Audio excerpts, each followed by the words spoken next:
Hey there, it's your girl, Nycci Nellis. I've got another industry night for you. Now, today's show is taking place in the City Ridge development. It's sort of above Glover Park. It's where Fannie Mae used to be, and this property is amazing. Restaurants, retail, residences, the 3 R's. And for the next couple of shows, I will be filming them or recording them at different places all around this amazing property. So lucky you and lucky me.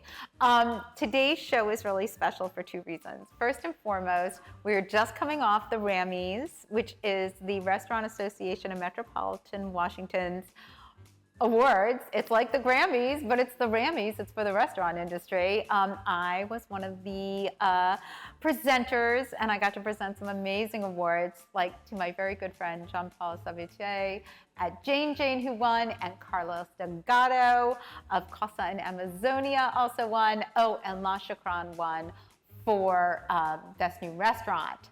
But Best Fine Dining, that award went to my guests today. So Tatiana Mora and Miguel Guerra are in studio with me today.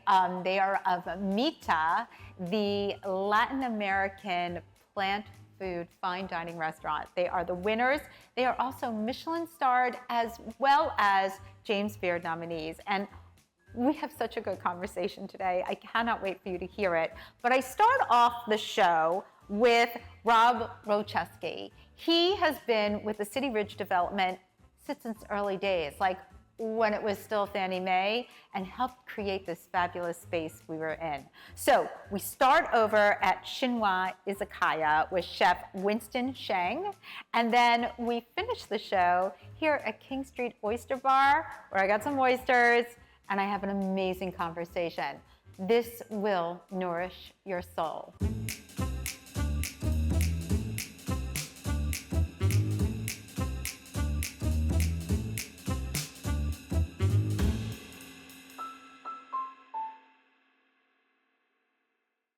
So I'm so grateful to be at the City Ridge development. If you have not been here yet, it's where Fannie Mae used to be, and they have reworked, I think it's like 10 acres of space and created this amazing community. So I'm grateful because I'm going to be doing shows here for a while to have this residency. And I am at the Shinwa Izakaya, which is this beautiful sushi restaurant here. I'm actually going to be getting some sushi, which I'm pretty excited about. But to tell me more about the community is Rob Wolcheski. He's with City Ridge. He's been here since the beginning. So I feel like I have so many questions because I am one of those people who really love watching spaces evolve. Yeah. So I remember the Fannie Mae building here and what it was, and then watching this development get creative. But can you tell me like where it started and where we are?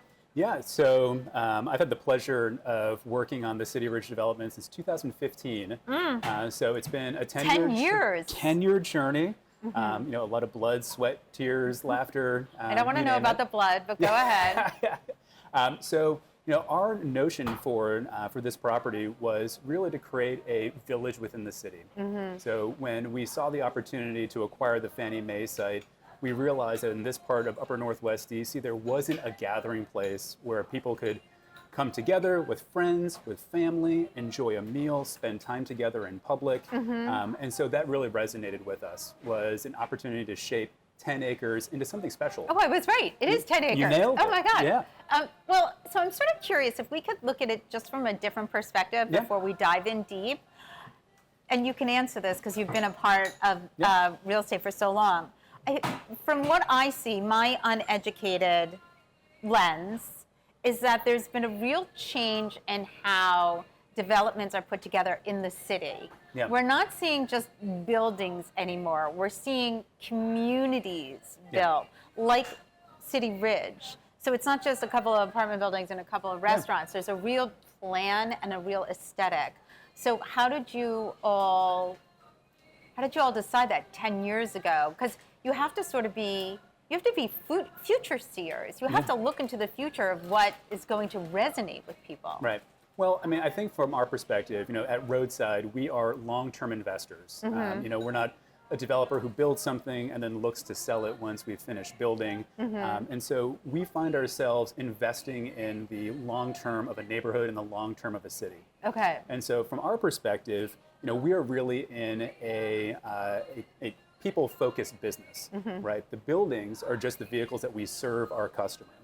And so for us, for someone to actually gravitate towards this neighborhood, towards this particular community, we need to create a sense of ownership amongst our customer, whether it's residents who are living here, people are coming here to shop at the grocery store, work out at Equinox, dine at the restaurants. And so it has to be experiential. Experiential with a focus on hospitality as well. You want to feel comfortable here, you want to feel invited here. And so that notion is woven throughout the entire community.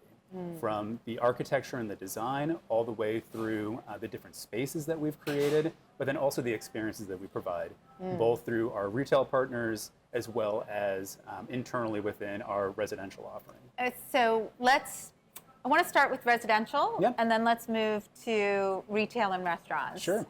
Restaurants obviously being where my heart is at.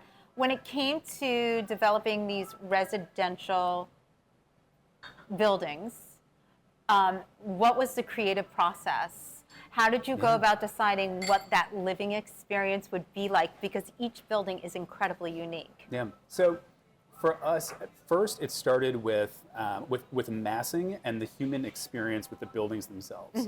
So we have 690 apartments here at City Ridge, which it's a pretty decent size. That seems like a lot. It's like a city in a city. Yeah, exactly. And so from our perspective, we said, well, how can we break that down and make it feel more approachable? So the first thing that we did is we decided that we were going to provide those 690 units in 6 different buildings. Okay. So to make each of those living experiences feel very boutique, very intimate, give you opportunities to get to know your neighbors, form friendships. And so that was the start, was to break it down at that human scale level. And the second was to think, well, okay, how do we live as human beings? And how do we foster that stronger connection both to the community, to your neighbors, to the city as a whole? And so we think about the spaces that we provide, both inside the apartment home, but outside the apartment home being just as important. So when you say outside the apartment home, you're just not talking about like community spaces and park spaces, because there is a lot of that here, but also, only because I've toured all the buildings, sort of the amenity spaces which within the building. That's exactly right. And those are the collision points where people come out of their homes and start meeting and interacting with each other. So we provided some unique experiences here. We have a rooftop greenhouse called Anna's House. I know, I call it the conservatory because it's really fabulous. And I've posted pictures of it before on my Instagram because I'm like, I want to have a party there for like 12 people. It's like an outstanding in the field, but up on the roof. It's so fabulous. I love it. Well, I think we're going to adopt that name from you. We're going to start calling it the conservatory. Thank you. I know. We also have a rooftop demonstration kitchen where we host cooking classes for our residents. We have other places where we have an indoor den where people can enjoy virtual sporting activities. And then the centerpiece is what we call the Ridge Club, which is a centralized pool club facility, also with its own food and beverage element that sits on a centralized rooftop that all 6 of the buildings overlook. And that also has, I feel like you buried the lead because I do think that pool is fabulous, but it has this massive television screen, right? How big is it? It's about 14 by 28 feet. Yeah, it's big. It's a huge screen. And you can be in the pool and watch movies or whatever, sporting events, right? Everything. Kick back by the pool. You can be sitting poolside and through a QR code order yourself a cocktail and a bite to eat while you're laying back watching the World Cup or a movie or the Olympics, you name it. I just think it's really, it's just so smart. It's just it's how people want to live. And I so appreciate that. You're getting people out of their homes to be a part of the community. Let's talk now restaurants and retail, because taking that aesthetic and bringing it to the sidewalk is completely different, and engaging partners that you feel will be great community leaders is not always easy. So how did you decide, like, you got Victor Albisu here with Taco Bamba, and you got Rick over there with, King Street Oyster Bar, and then obviously you got Chef Winston here at this beautiful Izakaya. How did you decide what foods what cuisines, what feels made sense? Well, the great thing about Roadside is that, the origin of our company, we came from the retail world. Okay. So, the company was founded by... I feel like we're going to have to go down a rabbit hole later, like on another show about Roadside, because I know nothing about it. Well, and that could be, a couple of episodes into itself. Right. But, we always approach our developments from a retail mindset. Okay. So not only do we do, leasing for our own communities, but Jeff Edelstein, one of my partners at Roadside, also does leasing for a lot of restaurateurs in the DC area. So he's very plugged into the DC food scene. I feel like I should know him, but go ahead. And, well, we can certainly make the introduction. But for when we were thinking about cultivating the retail experience here, the first thing that we were building off of was our anchor with Wegmans Supermarket. Sure. So this is Wegmans' first grocery store in DC. And the Wegmans family is also very focused on food and food culture. So whether it's sourcing things from their organic farms, offering a broad array of prepared foods in their own store, we said, okay, well, we need to build off of that, and how do we complement the offering that they have? And so we were able to curate this really wonderful mix of local restaurateurs to offer a very broad range of experience, whether it's here at Shinwa Izakaya with, I think some of the best Japanese cuisine and sushi in the entire region. Tate Bakery is right next door, serving our breakfast and lunch crowd. King Street Oyster is on the other side. With an amazing happy hour. Incredible happy hour. I would argue the best happy hour in all of DC. Okay, I'm not going to fight you on that, but let's go on. And then we have Victor with his Taco Bamba concept in the front lawn. And this fall, we'll actually be introducing our first more elevated sit-down experience with Aqua Bisteca from Michael Mita of Bourbon Steak fame in Georgetown. And so for us, we wanted to have this mix of places that were approachable. It could be a place that's an extension of your home. If you're like me and you come home and you're not feeling like cooking that evening, you want to have a selection of offerings that you can just walk right downstairs, and it almost becomes like your neighborhood Cheers. Right, that's amazing. Well, I'm very excited to be a part of this and to learn so much about City Ridge and what you guys have here and what's going on. I know we have lots of things coming up in the future. I actually think we're going to be using the demo kitchen for one of my shows. Oh, fantastic. As a way to integrate with the community, but also show off some of the other chefs' wares in that demo kitchen.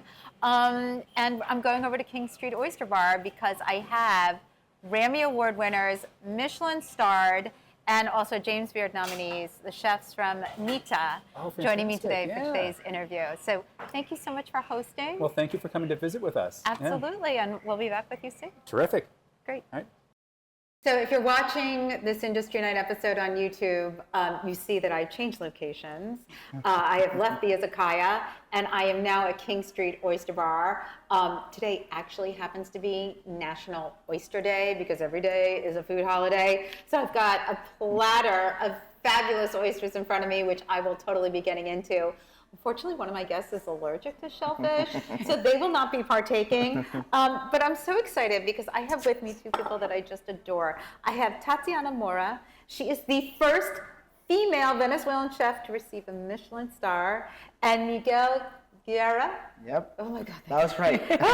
He is the youngest Venezuelan chef to ever receive that same honor. And they are really the dynamic duo behind Mita, which is this Latin American plant-based experience.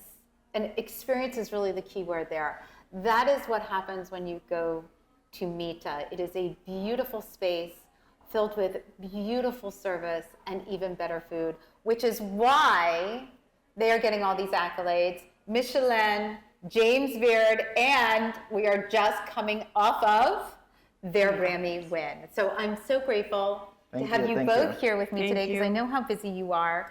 So I kind of want to start a little back, because I've known you both for a long time.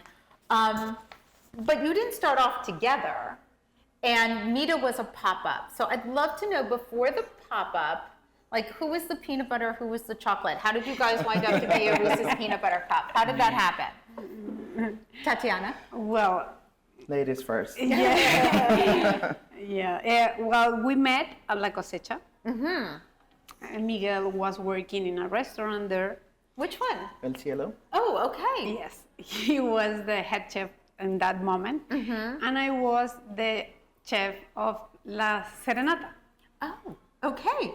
So we met there, but in that moment, El Cielo didn't open at that moment. So we met. So And this is all pre-pandemic. yes, Yes, pre-pandemic. 2019 or something. Yes. Okay. Yes, it was pre-pandemic. And then we start talking and talking and talking, and You we, told me there's a Venezuelan also here. Yes. Because we're both Venezuelans. So, Right. we at some point met. Yes. And then we met and we started to doing, I don't know, just going out or whatever.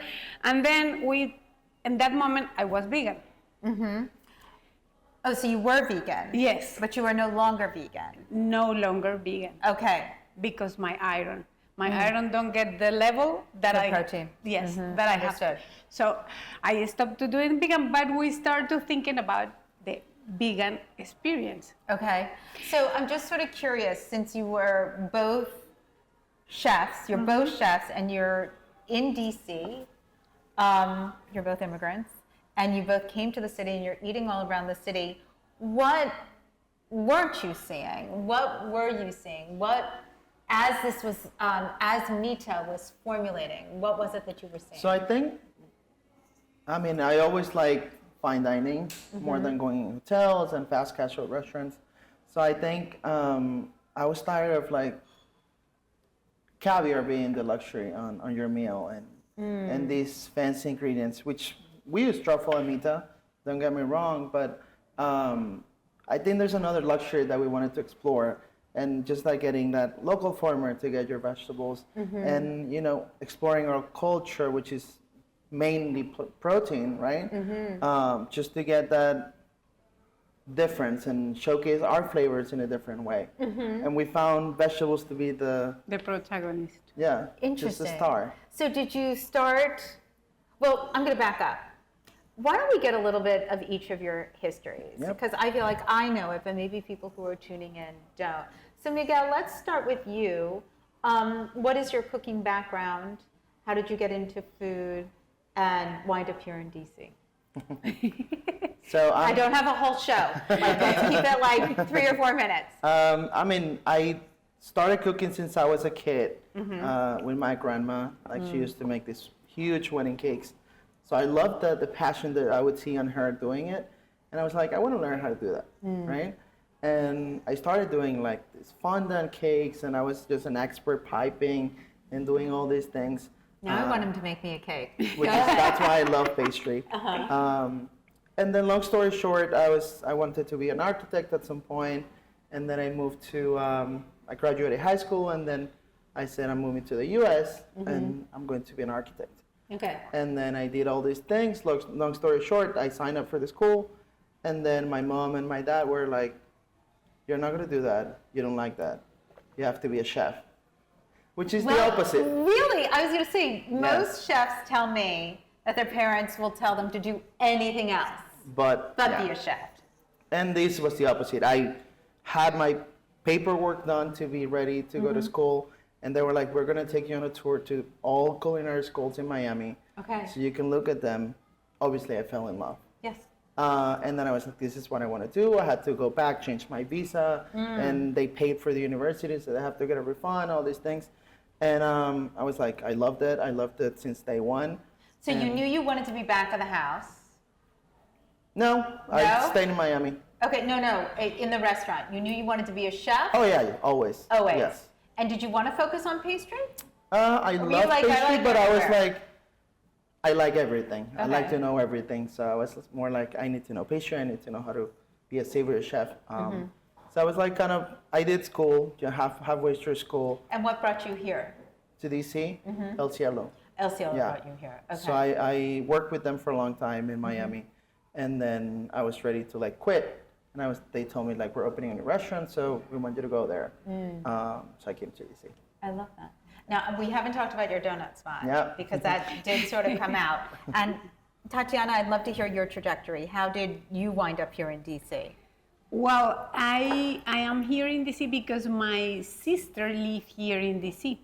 Okay. So part of my nuclear family stay here. So when the terrible situation in Venezuela, we planning to Get out. get out. Sure. So the first option that it was Washington D.C.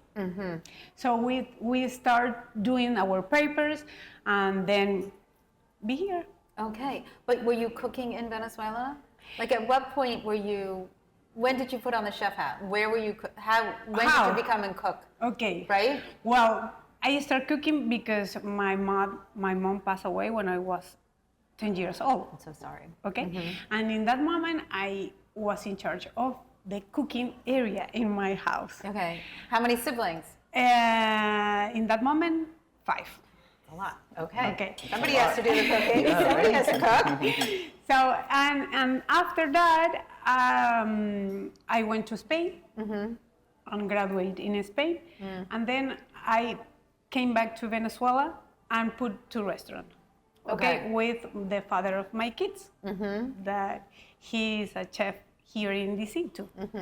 So in that moment, we put 2 restaurants. One, the name of Paprika, and the other one is Jantar. Okay. And then something happened in Venezuela, the terrible situation, and we have to go out of here. We have 2 kids, so let's go. And you got them out. Thank God. Yes, yes. Right? Thank goodness. Like Yes. I think that part of your story is so important given what's happening with immigrants in this country right now. Yeah. Like you needed Yes. to get your children and your family safe. Yes, yes, and that is the reason because I am here. Because, you know, I say, and in that moment I said to the father of my kids, you know, if you don't go, I'm going. I don't want to stay here. And in that moment he was working with not the government, but with a part of the government that is in the opposite of the Chavez, but he was working, so he was won a lot of money. And I said, I don't care, you know, I'm leaving. Good for you. Well, good for you, but I'm leaving. So in that moment, okay, everything is going well and be fine. We got the papers and we're moving. Okay. So you come here, did you start at Serenata?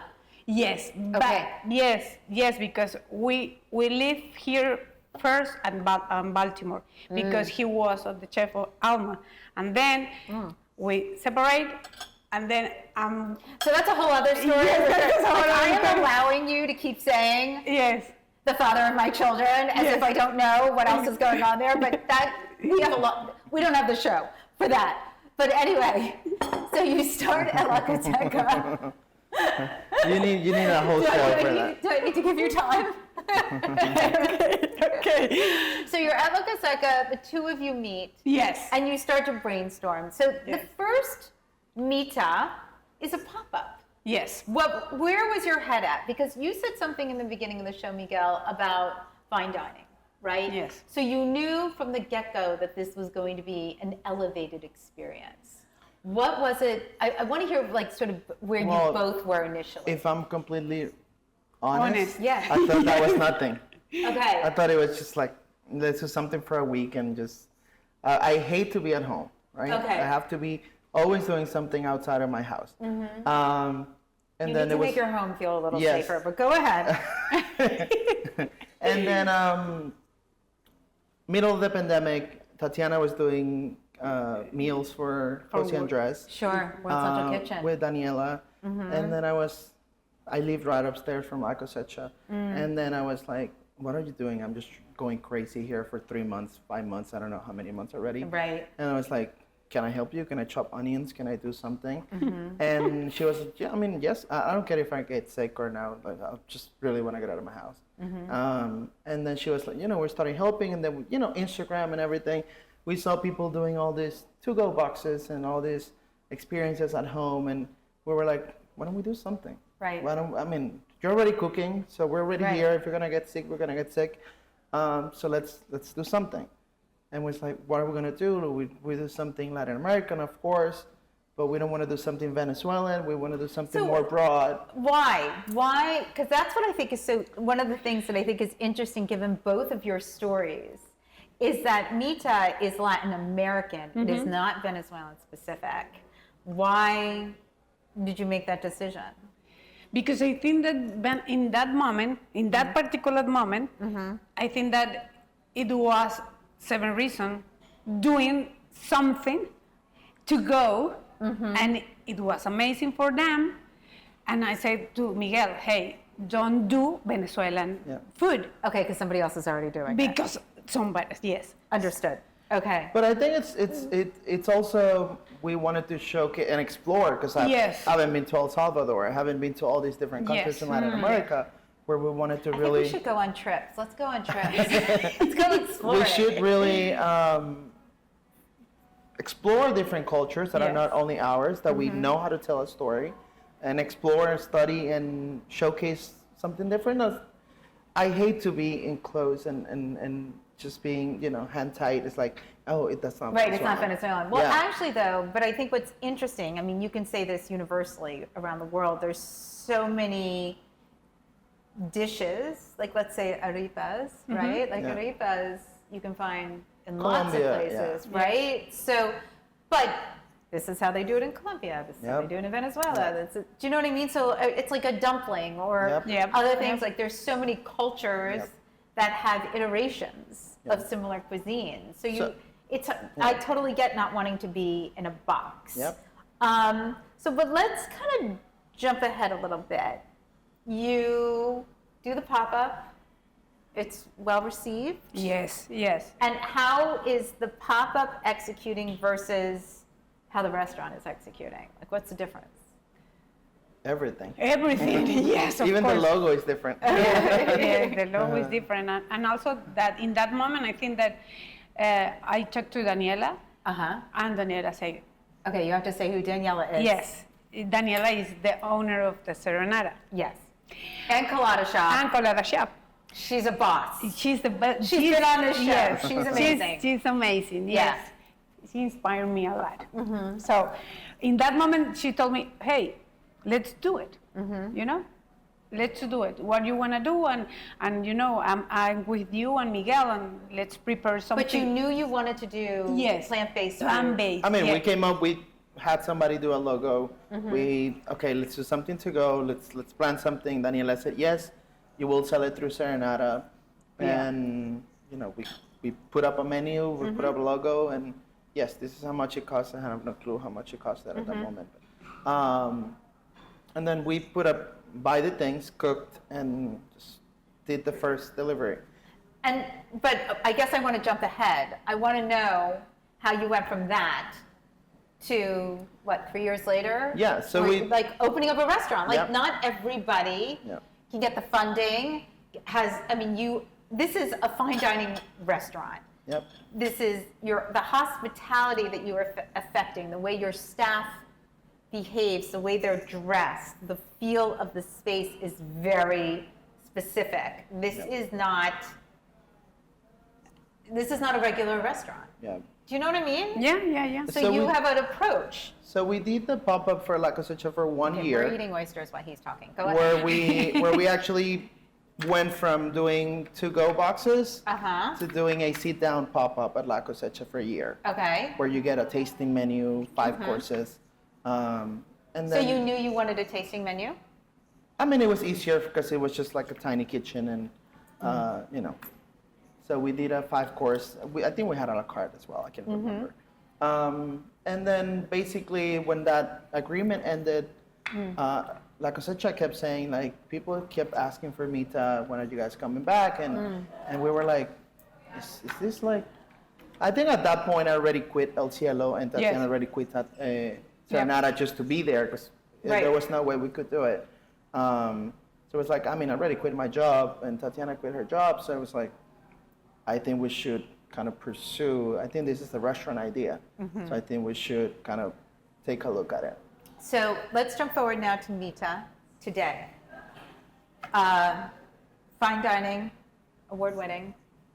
Can we walk people through the process of the restaurant? Let's go through the experience from both of your sort of points of view. You have this incredible bar program. You have a very holistic approach to how you're serving people. I'd like to know how you're doing that. Like the hospitality part speaks to me because I know how hard that is. But then you're also doing this incredible food that I think most people don't realize there's no protein. Like they don't even know it's missing. Yes. So can we talk about sort of the layers of that and talk about the food menu, talk about the drink menu, talk about the hospitality? Who wants to go first? One of you needs to talk about something. I don't know. I think that I can talk about food. I think that when we started doing the menu, we was in another cafe that we are running in that time, and Miguel and I, we are like the vinegar and the oil. So we are Don't mix. Don't mix, but we are fantastic together. You're good side by side. Yeah. Yes. Good side by side. Okay. Yeah, so I said to him, But wait a second, when vinegar and oil are shaken, that's right. They separate up again at they some do point. emulsify. Yeah, but they emulsify, but then separate. But I said to him, well, we have to put something about my personality and about your personality because we are together. And he say, okay, but I don't believe in that because Miguel is like that. And I say, okay, Miguel, but this is Tatiana. Right. And we have to do something about Tatiana and we do something about Miguel. Okay, and we start to doing the menu. And in that point, when we are pretty sure that it will be Latin American food. We started doing the Pachamama. That is the first dish that we created. And Can you explain it for people so that they know what it is? Okay, the Pachamama is a ritual that the Peruvians, the Queros, that is the Indian from the descendant of the Inca. Okay, in Peru they do to this ritual to honor the Pachamama, Which is Mother Earth. Right. that is Mother Earth. So they give or they put a lot of things that represents the abundance and represents the love that she gives to us. So they do this ritual, and I start to explain Miguel. What? What? I don't understand that.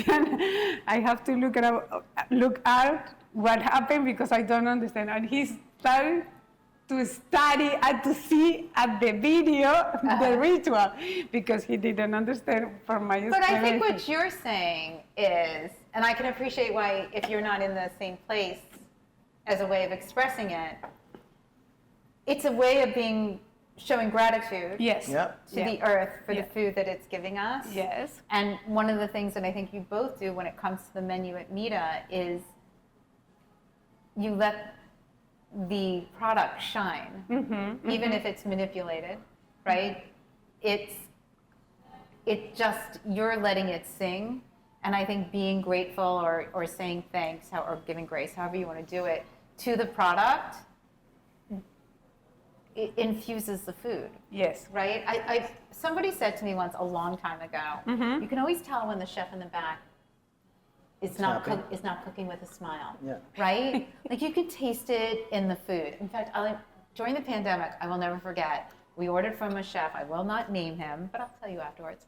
And he was pissed about having to put his food in a box. Do you know what I mean? And when I got it, I looked at it, and when I tasted it, I was like, he is cooking angry. I can just tell he's not happy. Yep. So it's so important Yep. that when you're in that kitchen and then you're cooking and you're creating. Yeah, because I think that everything is energy. Agreed. Nikki. Yes. Everything in life is energy. These tables is energy. In This that we was- agree. I believe in energy. And he is agree with that. And Well, obviously you agree because you can't stand being in your house. Yeah. Right? No, and I say this in all sincerity. You're like, I got to get out. Yep. You have this energy that you don't want to keep enclosed. Yep. You need to be out with people. You need to be sharing Yep. with people, which is why the restaurant industry is so perfect for you. Yeah. Okay, so let's talk about some of the dishes. I want to talk about the arepa service because it's incredibly unique. And is that something that you both collaborated on, or how did it come together? This hot sauce is so good. You have So I think when we started creating the menu, right, we looked at how the structure is going to be, and we said there has to be something Venezuelan that really stands out, or it's just like a signature dish, Yeah. right? So we started looking at different options, different dishes from Venezuela, and then we were like, it has to be the arepa, right? That's who we are. That's, you know. So we started creating like 20 different concepts of how we're going to show the arepas, how we're going to cook them table side. No, we don't have space and all these things. So, you know, we started just prepping different flavors, different sauces, different, you know, with our team. And then we didn't really play the arepas, I think, until the first Friends and Family. Okay. Like at 3 in the afternoon. Like this is how But it's you gonna had look. it in your head. Yes. Yes. I mean, we had everything, how it tasted, how everything was put in together. But I think that's where we wanted to like really, we say it's a love letter to our country. Yeah. So I think we really wanted to have something that's really unique to our restaurant. And it's so hard to like, sometimes we talk, are we going to change it? Are we going to do something else? But I think it's signature and people love it. So as I was saying, like the influences from around the world, whether it's European, Asian, etc. So those ingredients must find their way in your cuisine, right? So, I mean, I personally love Japanese culture and cuisine. Me too. I want to go So- to Japan. Can we go to Japan, please? Everybody's like, I'm going to Japan. I'm like, I want to go to Japan. So we kind of research and find out there's like Bolivia, Peru, different countries that have this Japanese immigration, and they do like they kind of mix their local Cultures. cuisine with their cultures. So we kind of study that and bring like we have cocktails that have names of the ship that brought Japanese immigrants to Bolivia or Peru. So yeah, we kind of do this research and we kind of integrate it with a purpose, not just because soy sauce is good, which is amazing. It is amazing. It is multifunctional. That is very true. Yes, that is true. And well, so to that point, I'd love to talk about when we talk about purpose. Tatiana, you are really like on your social media, wellness, mindfulness are so important to who you are. Can we talk a little bit about that journey for you, how it started and how it's reflective in the menu? Okay. It started in the moment that I separate.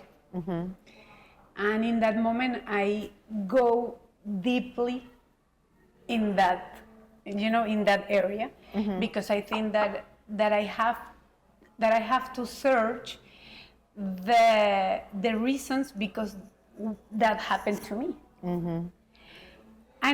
And when I was more deeply and deeply and deeply and deeply, because I think that this is a way that you open the door and never close, you start healing. Okay? And when you start healing, you try to heal everything around you. Well, it has to start from within, Oh yes. right? It has to start with within. I mean, it's Yes. so easy to point fingers. Yes. This is happening because of that person. This is happening because of this. Yes. The lighting is wrong, whatever. But it all has to come from inside. Yes. So that was the reason because I started in the spiritual journey. I love that. And how do you both feel that reflects itself? Like to me, the food is the word that comes to mind. It's not just the food, but the word that comes to mind about the entire experience is nourishing, Yep. right? You feel very nourished in the Mita space. So I'm sort of curious for you both how you decided on that hospitality. I mean, I know you came from a really fine dining background. So how did you make that yours? Because it feels incredibly seamless at Mita. There's like it's not precious, but there is it's like a ballet of movement. I mean, that's when we created the whole concept. We want how the restaurant is going to look, how we want people to feel when they sit, how the chair is going to look, how the table is going to look. We really wanted to have that and it sounds cliche, that we want you to feel at home, right? But we want you to feel like comfortable enough that you can really concentrate on eating and living the moment and experience And if you're celebrating whatever you're celebrating, you have a good time and you don't have to worry about, oh, where's my water? Where's my food? My food's late and things like that, which can happen, right? We're humans and we make mistakes, but we're really trying to make sure people just get that feeling of like, I'm here, right? And I'm spending a great time, and we're doing, it takes a lot, right? To find the right people, to train them, to make sure they know the dishes, they try the dishes, they recommend a good bottle of wine, they recommend a good wine. Don't forget the cocktails. Luis will kill us if we don't mention the cocktails. Yes, our cocktail program is just amazing, and that was one of the Did things. he just get an award? Yes. Yes. What did he get an award for? It's one of the tests. Wait, what did he get an award Bartender. for? 10 best Luis. bartenders of the punch. Yeah. Oh, he got One spectator is the wine. Yeah. Some Journal. Some Journal finalist. Some Journal finalist. Best som. Voting's still taking place. Okay, he is such a character. Yeah. Yes. And he's such a joy. Yes. I mean, he does light up the room. Yep. And that cocktail program is amazing. And your wine program, you know how I feel about Yep. your wine program. Your wine program is excellent. Yeah. So it's all about, finding the right people, let them know what our vision is, and kind of pass that on to them and make sure they feel it their own, right? I always tell them, we all work for money, right? But we want to make sure when we come here, we do because we love what we do. Yeah, Right? we feel If you love passion. wine, you do your best with wine. If you love cocktails, you do the best with cocktails. And if you love cooking, you love serving, you love cleaning, whatever it is that you do at the restaurant, you do it with passion. And I think that's what, that's hospitality. It is hospitality. Something I say a lot, not everybody gets to make their passion their profession. Yep. Seriously, Yeah, it's yeah. not for everyone. Some people have a passion, but it's a hobby, or it's a passion that they do. They can't. Not everybody can make a living off of their passion. But if you're able to, it's really a different way of living, right? It's so exciting. Because I think that you live with joy. And it's totally different. Right? Right. Agreed. Speaking of joy, you didn't bring me any donuts, so I'm not as joyful as I could be. Can we talk about the donuts a little bit, and then we'll talk about what's next for you guys? Yeah, so that was between when we closed the pop-up, I was like, what I'm gonna do, I have no job, right? And what I'm gonna do, I can't be at home all day. Right. We've got that. Miguel does not like to be at home. I like want to come in and decorate your space so you feel a little happier at home. And then I was like, Tatiana, I'm gonna do so it's a long story. So it started with my dad in the middle of the pandemic in Colombia. In Colombia. Okay. So he lives in Colombia. So everything was FaceTime. And we were like, he was like, I don't want to do whatever I did in Venezuela, so I want to do something else. So it's like, the only thing I can help you could be food related. Right. It's like, what do we love in common? It's like donuts. Okay, so let's do this. And everything was FaceTime. So long story short, he opened, it was great. And then I was like, when we closed the pop-up, I was like, what do I do? I'm going to do It's like, donuts. we're in America, so I guess we do donuts, right? So we started at Union Kitchen. People would line up to wait for donuts. I remember. And I can't complain. I mean, it's just, same thing, Latin American. So now, flavors. where is it now? It's at the Square? The Square, yes. So exciting. Yeah. That is great. But your dad is still in Colombia? In Colombia, yes. Okay, yeah. but you're doing it here. Yeah, we're doing it. I kind of love that, like the father and son thing. Yep. That's so nice. All right, so you got all these awards and nominations. It's so exciting because you're both so young, and it's your first space together. But you have, you're doing the donuts. Like, how do you guys grow? Mita is a small space. What did we say? How many seats? 60? 45? 45. Oh my God, 45. What a gift to have a tiny little restaurant. know. It's hard in this city. Yep. It is very hard to have a small little restaurant. Most restaurants are like It's big, 120 plus. It's very difficult. So it is a gift. How do you stay creative? How do you grow from here? What's next? And is it together? Yes. Okay. We want growing together. Okay. I mean, yeah, and there's we looked at different things. Like, how do we feel now with the restaurant? How are we doing? and we definitely want to grow and explore different markets and different options. I mean, if Tatiana wants to do something on her own, then later. Yeah, give us about support. my, he said the witches. With the witches? With the witches. Oh, okay. If she wants to do her own thing, I'm happy to Right. do it. If I want to do my own thing, it's, but for But Mita, together, for Mita. it's something that we would love to keep doing together and definitely Yeah. explore. Maybe another city, maybe another market. Okay, that's Yes. exciting. Well, to that point, something that happens, I want to talk about two things before we wrap up. Collaborations.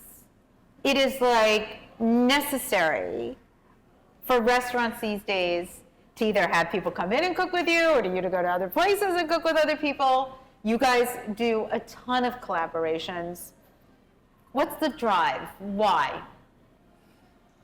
I think that is an opportunity. You know, it's an opportunity to connect and to explore their kitchens and how they cook. But I think for us, I think that is Yeah. to sharing, to connect. Yeah, I think more than a economic thing would be like, connect with industry, with your community, and I love how Nycci cooks, so let's bring her in. Let's do a I am a good collaboration. cook, by the way. I just don't cook for the public. And it's just about, I love what you do, so can we do something together? It's just like admiration, appreciation of what you do, and I think that's kind of where I think there's been a congenial shift in the food space when I see all these collaborations and people, not just locally, but nationally and internationally. I think for so long, and you both can tell me otherwise, it was kind of like, well, this is my restaurant, and there wasn't a lot of engagement. Well, I guess there's people that are still like that. I don't want any guests in my kitchen. Right. Yeah. Exactly. That's your personality. That's who you are. I mean, nothing wrong, right? But, Right. Yeah. Okay. Yeah. And we love collaborating with the people. last issue, I'm going to get a little serious for a moment. We need to talk about the fact that, since the administration change in this city, we've had immigration raids, things of that nature. Most of your staff is Latin American. And how do you not only protect yourselves emotionally, but protect them as well to feel safe in this city? I mean, it must be very scary. I'm scared. It scares me. Yeah. I mean, it's just hard because, in terms of what you do affects your employee or the person that you love, because he's here every single day with you working, and you see how his effort makes your restaurant better, it makes us better, right? As a family. So I think it's just so hard. I mean, because there's not really much we can do, Right. or pretty much nothing we can do. I mean, we help as much as we can. We make sure they know, everybody knows their right. Either you are or you're not illegal. So, we treat everybody the same way and just make sure everybody knows their rights and everybody knows. Yeah. You know. Yeah, it's true. We support them as much as we can. There's not really much like No, I know. hands tied. I support them. Like, don't think about that, don't put attention in the news, because I think that if you all the time see the news, and in that, I don't know, in that building came the ice, don't pay attention too much to Right. that, because you attract everything. So, leave You it. also can't control it. Yeah, If they're yes. coming to your door, they're coming to your door. I mean, I And don't know what to that's tell you. happened, and that's happened to us, but in Mita. You just have to say, hi, yeah, how can I help you? Yes, That's and not that's really it. much you can do. Okay. Yep. Well, I just think it's an issue worth alerting people to, that it affects the hospitality community Yep. greatly, and that we as advocates, allies, diners, Yeah. And it's so sad because, I mean, the whole industry is based on immigrants. of Yeah. course. So there's no way you can run the food industry without You can't have immigrants. Italian food, you can't have Japanese food. There is no food that you can have You can that did have not come- ingredients to cook any food Right. if you don't have the Yeah. immigrants. Start with course. that, yeah. Yeah.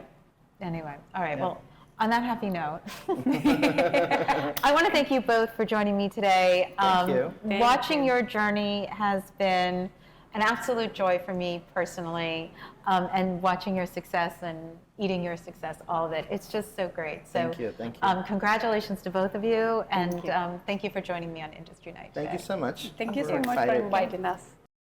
What an incredible journey from the rooftops and deliciousness of sushi here at City Ridge to slurping oysters and talking plant-based dining and fine hospitality with the team of Mita. I'm so grateful for everybody's time today, and all the delicious oysters. Oh, and also that amazing sushi. So if you're not following me, please do at NYCCI NELLIS on all the platforms. If you're listening to this show, it is on YouTube. You can see all the things. And of course, you can see everything on my social media as well. Don't forget to check out the list, areyouonit.com, the online e-zine that tells you everything happening in the DMV. Hear me on WTOP. I'm on TV. I don't know. I'm doing all the things and I'm having so much fun. So you should join me. Thanks again for joining me here, though, today. And stay tuned for your next Industry Night.